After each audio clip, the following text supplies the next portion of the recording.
আসসালামু আলাইকুম বন্ধুরা আমরা অনেক সময় মোবাইলের গুরুত্বপূর্ণ কিছু ফটোস অথবা ডকুমেন্ট ভুলক্রমে ডিলিট করে ফেলি। যে ফটোস বা ডকুমেন্টসগুলো খুবই গুরুত্বপূর্ণ এবং সেই ফটোসগুলো কিন্তু আমরা চাইলে মাত্র 2 মিনিটে আমরা রিকভার করতে পারি। তো আজকে ভিডিওতে আমি আপনাদের সাথে শেয়ার করব কিভাবে ডিলিট করা ফটোস অথবা ডকুমেন্টস আমরা আপনার হাতে থাকা অ্যান্ড্রয়েড স্মার্টফোনের মাধ্যমে আপনি যে কোনো মুহূর্তে চাইলে ফটোগুলো রিকভার করতে পারবেন। তো ভিডিওটি না টেনে পুরো ভিডিও অবশ্যই আপনি মনোযোগ সহকারে দেখবেন। ভিডিওটির একটি অংশ মিস করলে কিন্তু আপনি রিকভার কাজটি ভালোভাবে শিখতে পারবেন না। তো বন্ধুরা, আমার চ্যানেলে যারা নতুন তারা আমার চ্যানেলটিতে দয়া করে একটা সাবস্ক্রাইব করবেন। তো কথা না বাড়িয়ে কাজ শুরু করা যাক।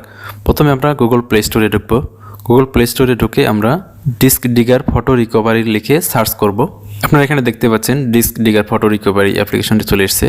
তো এই অ্যাপ্লিকেশনটি আমার আগে থেকেই ইনস্টল করা ছিল, যার কারণে এখানে ওপেন লেখা আছে। আপনাদের এখানে ইনস্টল লেখা থাকবে, ইনস্টলে ক্লিক করে ইনস্টল করে নেবেন। তো চলুন অ্যাপ্লিকেশনটি প্রথমে ওপেন করে নিই। অ্যাপ্লিকেশনটি ওপেন করার পর আপনার সামনে এখানে দুটি অপশন আসবে। একটা হচ্ছে ফটোস রিকভার করার অপশন আর একটা হচ্ছে ভিডিও রিকভার করার অপশন। তো আমরা যেহেতু ফটোস রিকভার করব তার জন্য আমরা ফটোস রিকভারে ক্লিক করব। ফটোস রিকভারে ক্লিক করার সাথে সাথেই কিন্তু আপনার হারিয়ে যাওয়া ফটোগুলো রিকভার হওয়া শুরু হয়ে যাবে। তো এর জন্য আপনার হয়তো 10 থেকে 15 মিনিট বা আপনার যত ফটো বেশি হবে তত বেশি সময় লাগবে রিকভার হইতে। তো এই সময়টুকু আপনি একটু ধৈর্য ধরে অপেক্ষা করবেন।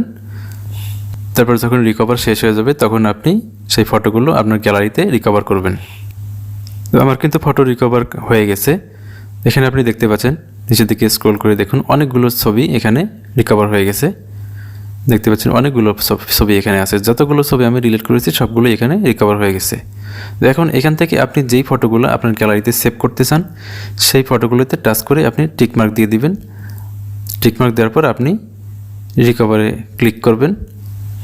ধরুন আমি আপনাদেরকে দেখানোর জন্য জাস্ট এই 5টা ছবিতে টিকমার্ক দিয়ে আমি এখন এগুলোকে রিকভার করব। রিকভারে ক্লিক করব। রিকভারে ক্লিক করার পর আপনি এখানে 3টি অপশন দেখতে পাবেন। তার মধ্যে থেকে আপনি মাঝখানে যে অপশনটা সেভ টু ফাইল এ কাস্টম লোকেশন এখানে ক্লিক করবেন। এখানে ক্লিক করার পর আপনার সামনে মোবাইলের যে ফোল্ডারগুলো আছে সেই ফোল্ডারগুলো আপনার সামনে চলে আসবে। আপনি চাইলে এই ফোল্ডারের ভিতরে সেভ করতে পারেন অথবা আপনি উপরে দেখতে পাচ্ছেন ক্রিয়েট নিউ ফোল্ডার, আপনি আপনার মতো করে একটা ফোল্ডার ক্রিয়েট করে সেখানে সেভ করতে পারবেন। তো আমরা একটা ফোল্ডার ক্রিয়েট করি। আপনার মতো করে ফোল্ডারের নাম দিয়ে আপনি এখানে ওকে বাটনে ক্লিক করবেন। ওকে বাটনে ক্লিক করার পর আপনার ফোল্ডারটি ক্রিয়েট হয়ে গেল। এখন আপনি নিচে দেখতে পাচ্ছেন ইউজ দিস ফোল্ডার। এখানে ক্লিক করার পর আপনার সামনে একটা অ্যালাউ চাবে, আপনি এখানে অ্যালাউ করে দিবেন। তারপর আপনি এখানে নো থ্যাঙ্কস ক্লিক করবেন। নো থ্যাঙ্কসে ক্লিক করার পর আপনার ফটোগুলো আপনার গ্যালারিতে সেভ হয়ে গেছে। তো চলুন দেখি ফটোগুলো গ্যালারিতে সেভ হয়েছে কিনা। তার জন্য আমরা গ্যালারিতে ঢুকে পড়বো। গ্যালারিতে ঢুকে আমরা যে ফোল্ডারটি লিখেছিলাম, নতুন ফোল্ডার ক্রিয়েট করেছিলাম, সেই ফোল্ডারে ক্লিক করব। ফোল্ডারে ঢোকার পর আপনি এখানে দেখতে পাচ্ছেন আমার ছবিগুলো কিন্তু এখানে সেভ হয়ে গেছে। তো এভাবেই আপনি আপনার ডিলিট হওয়া ফটোগুলো রিকভার করতে পারবেন। ভিডিওটি ভালো লেগে থাকলে ভিডিওতে লাইক করবেন এবং চ্যানেলটিতে একটা সাবস্ক্রাইব করবেন। ধন্যবাদ।